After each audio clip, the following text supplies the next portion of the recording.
Associação O Senhor, o Bom Pastor e TV Potiguar, cada vez mais pensando em você.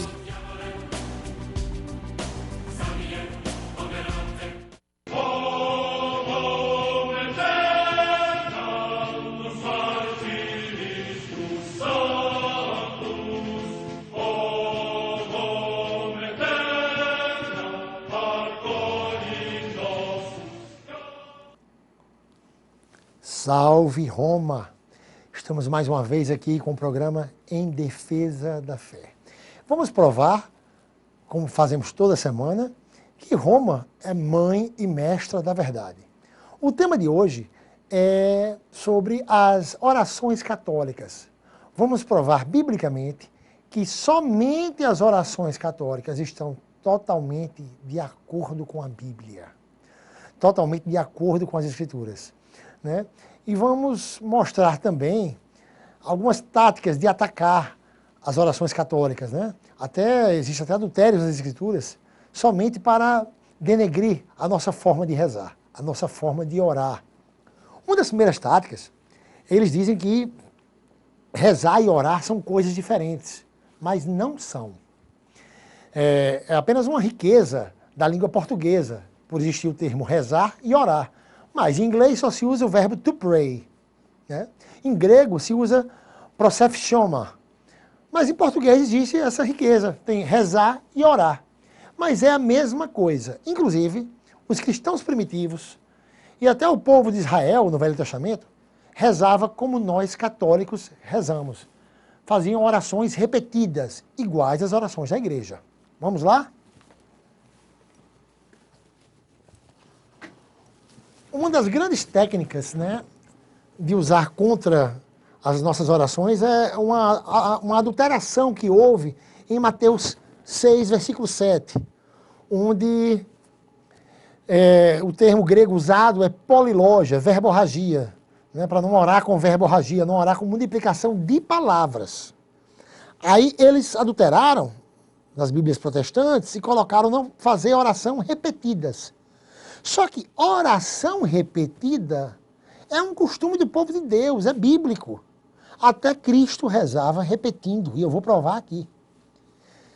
O que o Evangelho está falando é a verborragia, né? Do grego polilógia. Tipo, multiplicação de palavras, forçando, como se Deus precisasse para escutar. Tipo, como fazem as seitas pentecostais, né? Glória, glória, glória, glória, glória, glória, né? Glória, glória, glória. Fiquei repetindo aqui, você, né? Forçando, achando que Deus vai precisar disso para escutar. Mas a repetição solene, marcada, é um costume bíblico. E tem respaldo bíblico total. O próprio Jesus Cristo rezava repetindo. Vou mostrar aqui. Jesus, no momento do Getsêmani, ele rezou repetindo. Em Mateus 26, 44. Vamos lá. Mateus 26, versículo 44, Jesus reza repetindo. Deixando-os, afastou-se e orou pela terceira vez, dizendo de novo as mesmas palavras. Olha que interessante. Jesus rezou repetindo, como até hoje fazem os católicos, porque é a igreja de Jesus Cristo. Então, tem ele como cabeça, né? Então, Jesus afastou-se, né? Orou pela terceira vez, dizendo de novo as mesmas palavras. Então, vamos ver que diferença, né? Entre a verborragia e a repetição solene. Vamos lá. Jesus fez isso porque ele é judeu. E o povo de Israel tem um costume de rezar repetindo. É um costume bíblico. No Salmo 29, repete algumas vezes o termo voz do Senhor. No Salmo 46, repete o Senhor dos exércitos está conosco. Então, é um costume salmodiar, né? Lembrando que salmo não é só cantado. Se você olhar no dicionário, até no dicionário online, o significado de salmodiar é recitar monotonamente, com pausas marcadas. Então o termo salmodiar quer dizer também recitar monotonamente. Vamos lá. Olha que o Salmo 136 tem uma repetição que vai do primeiro até o último versículo. São 26 versículos repetindo a mesma oração. Salmo 136. Em algumas Bíblias está no Salmo 135. Varia de acordo com a tradução. Se for de acordo com a Bíblia hebraica ou de acordo com a Septuaginta, a Bíblia dos 70, né? Bíblia, tradução grega. Então, você vê nesse Salmo que desde o primeiro versículo repete: porque o seu amor é para sempre. E vai até o versículo 26, porque o seu amor é para sempre. Uma repetição solene. Começa assim: celebrai a Yahvé porque ele é bom, porque o seu amor é para sempre. Até os últimos versículos, ó. Ele dá o pão a toda a carne, porque o seu amor é para sempre. Celebrai ao Deus do céu, porque o seu amor é para sempre. É aí que a igreja, né, é edificada, né, de acordo com as escrituras, né? A tradição católica é totalmente de acordo. Até hoje tem o costume da ladainha jaculatória, né?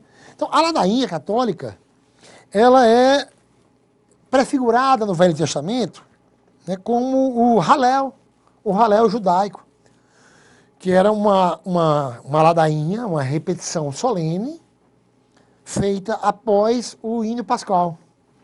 Tinha o grande Halel, que eram essas orações repetidas bem longas, que era feito depois do pequeno Halel, que era um hino pascal. Lá no Salmo 113 a gente tem um hino pascal judaico, né? E chamado de pequeno Halel. E depois feito o grande Halel, que era a oração repetida, longa, né? Uma repetição solene, que a igreja chama de ladainha. Então, essas orações repetidas, ela é um costume que vem desde os hebreus. Vemos no livro de Daniel um negócio impressionante. Esse livro de Daniel, inclusive, foi um livro que também foi amputado algumas partes pelos protestantes, né? O último capítulo foi amputado e algumas outras partes foram amputadas também pelos reformadores, que eles, Lutero e outros, eles tentaram amputar a Bíblia em várias partes, modificar para poder facilitar uma fundação de uma nova doutrina. Olha que interessante acontece no livro de Daniel. No livro de Daniel, o rei Nabucodonosor, ele atirou o fogo 3 homens, Sadraque, Mesaque e Abednego, né? E esses 3 homens não foram devorados pelo fogo. Eles não foram. Deus mandou os anjos, eles pediram a Deus, Deus mandou que protegessem, né? E eles não foram devorados pelo fogo. Mas veja o que acontece de interessante nessa passagem. Depois que eles receberam essa graça, né, dentro de uma fornalha de fogo, ninguém se queimar, né, eles agradeceram a Deus fazendo um grande Halel, uma ladainha. Eles rezaram, repetindo 30 vezes as mesmas palavras. Daniel 3, do versículo 57 até o 88, eles repetiram as mesmas orações 30 vezes. Desde o começo. Ó. Bendizei todas ao Senhor, louvai-o, exaltai-o eternamente. Até o versículo 88. Bendizei ao Senhor, louvai-o e exaltai-o eternamente. Bendizei ao Senhor, louvai-o e exaltai-o eternamente. Foi repetido 30 vezes, um grande Halel, uma ladainha, como vemos hoje na Igreja Católica. Então, todas as orações católicas estão de acordo com as Escrituras. Eu vou mostrar aqui hoje que coisa linda é a liturgia das horas. Quem tem o costume de rezar é um bem-aventurado, viu? Porque A liturgia das horas, ela é edificada nas Escrituras de forma perfeita, né? Como tudo da Igreja Católica. A liturgia das horas, ela vem do costume hebraico antigo. Tem um livro, Liturgia das Horas, e os judeus, no Velho Testamento, tinham um livro chamado Sidur, né? Sidur, ele era um livro que tinha para você acompanhar a liturgia das horas. Eu vou mostrar no próximo bloco as prefigurações da liturgia das horas de forma perfeita, desde o Velho Testamento até o próximo bloco.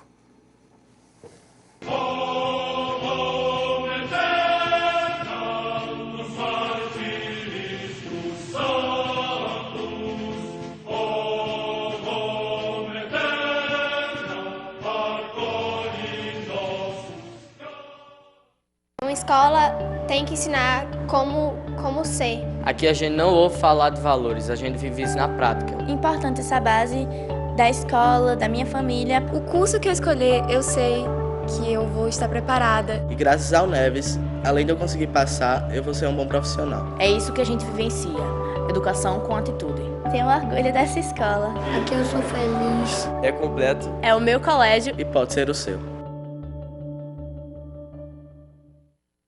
Seja em Natal ou em Pipa, aqui você encontra belas praias, passeios incríveis e muito sol, além de uma excelente gastronomia.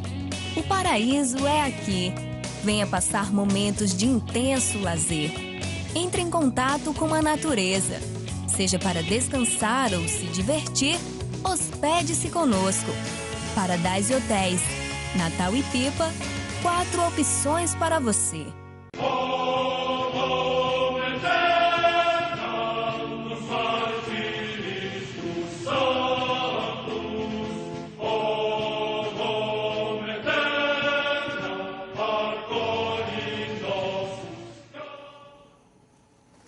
Vamos lá. Como eu estava falando, né?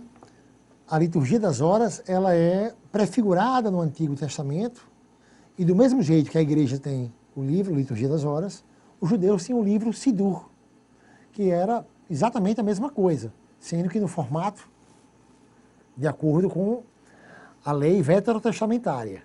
Vou mostrar que prefiguração perfeita. Lá em Êxodo 29, existia duas oferendas que eram feitas, uma de manhã e outra à tarde. Vamos lá, em Êxodo 29, versículo 41. Vocês vão entender porque eu estou falando do sacrifício, para depois falar da liturgia das horas. Essa oferenda está lá em Êxodo 29, 39 ao 41. Assim, oferecerás um desses cordeiros, um pela manhã e outro ao crepúsculo. Era uma oblação em odor suave, né? Uma libação semelhante à da manhã, era feita à tarde. Então tinha um sacrifício de manhã e um sacrifício no crepúsculo. Os judeus faziam a celebração, lembrando desse sacrifício, está no Sidur. Existia o Shacharit e o Minchá. O Shacharit era a oração da manhã, lembrando o sacrifício da manhã. E o Minchá era a oração em memória do sacrifício vespertino. O sacrifício de cordeiro feito à tarde. Então, eles mantinham essa tradição constantemente. No Novo Testamento, onde surge a Igreja Católica, existe o sacrifício de Cristo, que foi feito às 3 da tarde. 3 da tarde quer dizer hora nona. Olha que interessante. Na igreja primitiva, se fazia a oração, a liturgia das horas, às 3 da tarde, em memória do sacrifício de Cristo. Olha que lindo. Atos 3, versículo 1. Pedro e João estavam subindo ao templo para a oração da hora nona, ou seja, às 3 da tarde. Algumas traduções está 3 da tarde. outras traduções está hora nona. Então, do mesmo jeito que os judeus faziam a oração lembrando os sacrifícios de animais, os sacrifícios de cordeiros, que tinha o minchá e o chacharit pelo cordeiro da manhã e minchá pelo cordeiro da tarde. A Igreja Católica permanece até hoje. Por isso que São Paulo diz em 2 Tessalonicenses 2,15, guardai as tradições. Porque a tradição é divina, minha gente. Muita gente confunde a tradição divina com a tradição farisaica de homens, né? Mas a tradição da igreja é divina, ela está totalmente de acordo, né? É passada pelos apóstolos de forma oral e escrita. Então, minha gente, esses são os formatos devocionais das orações católicas. Tudo de acordo com a Bíblia. E por que a igreja invoca os santos? E nas repetições solenes tem sempre uma Ave Maria, né? A gente é muito criticado por causa disso. Porque, minha gente, a gente perde ao Paráclitos, o Espírito Santo, né? O nosso grande defensor. Na descida do Espírito Santo, terceiro mistério glorioso, Descensus Spiritus Sancti. Lá em Atos 2, se você ver um pouquinho antes, quem foi que rezou junto com a igreja pela descida do Espírito Santo? A descida do Espírito Santo é lá em Atos 2. Mas se você ver um pouquinho antes, em Atos 1,14, tem a intercessão de Maria, minha gente. A igreja junto com Maria rezando. O católico, ele reza com Maria. Porque o Espírito Santo é o Espírito da graça. Ninguém melhor do que uma mulher cheia de graça para interceder por nós, né? Então, olha, você vê que em Lucas 1,48 já era dito que todas as gerações, o povo de Deus, invocaria Nossa Senhora, né? Todas as gerações me chamarão bem-aventurada. Inclusive, uma Bíblia protestante adulterou a revista e atualizada Almeida. Revisada e atualizada. Eles colocaram, me considerarão bem-aventurada, para tirar o foco desse termo chamar Maria. Só que não tem ponto correr, porque até nas Bíblias protestantes britânicas está o termo call me, me chamarão. Se você vê a Bíblia Vulgata, quase era primitiva ali, ano 400, quarto século, para o quinto século, 400 por 500, né? Tá, medicent, me chamarão. Se você vê no Codex Sinaiticus, está o termo macarus em mim, nos manuscritos antigos, gregos, que pode ser proclamarão ou invocarão também. Chamar e invocar. Do latim, invocare. Não tem ponto correr, minha gente. A igreja de Deus, ela invoca a Nossa Senhora sim. Bíblico. Todas as gerações. Agora, o povo que não é o povo de Deus, que segue seitas de homens, segue placas, invoca o que ele quiser. A gente invoca Deus, Nossa Senhora e os santos. Aí, o culto de latreia somente a Deus, né? A adoração compete só a Deus. Está no catecismo da igreja. E a hiperdúlia a Nossa Senhora e dúlia aos santos. Invocação dos santos a gente vê várias vezes na Bíblia, né? Você vê que lá em Apocalipse 18, 17, aparece os navegadores. Esses navegadores, eles invocam em Apocalipse 18, 20, eles invocam os santos do céu. E diz assim, ó, e tu, ó céu, alegra-te por causa dela, e também vós, santos apóstolos e profetas. Olha, invocando os santos e apóstolos e profetas do céu. Né? Em Apocalipse 12, versículo 12, se invoca todos os habitantes do céu. Ó. Por isso, alegra-te, ó céu, e todos que nele habitais. E todos que nele habitais. Então, é um costume do povo de Deus. Né? Lá em Efésios 1, diz que Cristo, sendo a cabeça da igreja, ele reúne todo o universo. Ou seja, a igreja é um só corpo. Então a gente está em comunhão plena com todos os habitantes do céu. É lindo, minha gente. A igreja de Deus, né? Lá em Hebreus 12, do 22 ao 23 também, mostra que a igreja da terra, a assembleia daqui, se aproximou das almas dos justos. que chegaram à perfeição. Então é isso. As orações católicas totalmente de acordo com a Bíblia, né? Existe ainda a meditação da palavra durante o texto, né?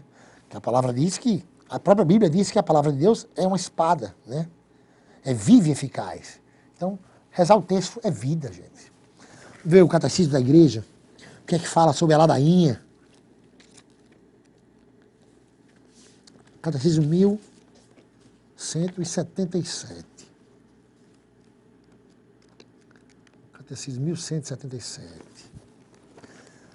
Os hinos e as ladainhas da oração das horas inserem a oração dos salmos no tempo da igreja, exprimindo o simbolismo do momento do dia, do tempo litúrgico ou da festa celebrada. Além disso, a leitura da palavra de Deus a cada hora, com os responsos ou os tropários que vêm depois dela. E em certas horas, as leituras dos padres da igreja e dos mestres espirituais revelam mais profundamente o sentido do mistério celebrado, ajudam na compreensão dos salmos e preparam para a oração silenciosa. A Lectio Divina, em que a palavra de Deus é lida e meditada para tornar-se oração, está assim, enraizada na celebração litúrgica. Então é isso. A Igreja Católica, mãe e mestra da verdade, tudo de acordo, tudo provado, né? Minha gente, o livro Um Filho em Defesa da Mãe está disponível no site da editora, www.martiria.com.br. E também você encontra nas lojas, aqui em Natal, né? Quem mora em outra cidade pode pedir em qualquer loja católica ou então acessar o site da editora, www.martiria.com.br. Quem está aqui em Natal pode achar também na Jerusalém artigos religiosos, tanto no Alecrim, como no centro, como também na Zona Norte, né? No Nordestão de Santa Catarina. Você encontra também na Banca Cidade do Sol, na Afonso Pena, na Banca do Tota, ali perto do CCAB. E o pessoal pergunta às vezes, né, se eu estou disponível para palestra, né? Depende muito da agenda, minha gente. Quem precisar de alguma palestra, de algum estudo, uma catequese, né, para um grupo de oração, para um grupo de jovens, né? No final de semana, às vezes a gente está disponível. Qualquer coisa, vocês ligam para o 084 9671 1616. E aí a gente marca, né, e organiza de acordo com a agenda, tá bom? Então, até a semana que vem estaremos aqui de novo defendendo a Santa Igreja que Deus autorizou na terra. A única igreja que Jesus fundou, católica, apostólica e romana. Até a semana que vem com mais um programa Em Defesa da Fé.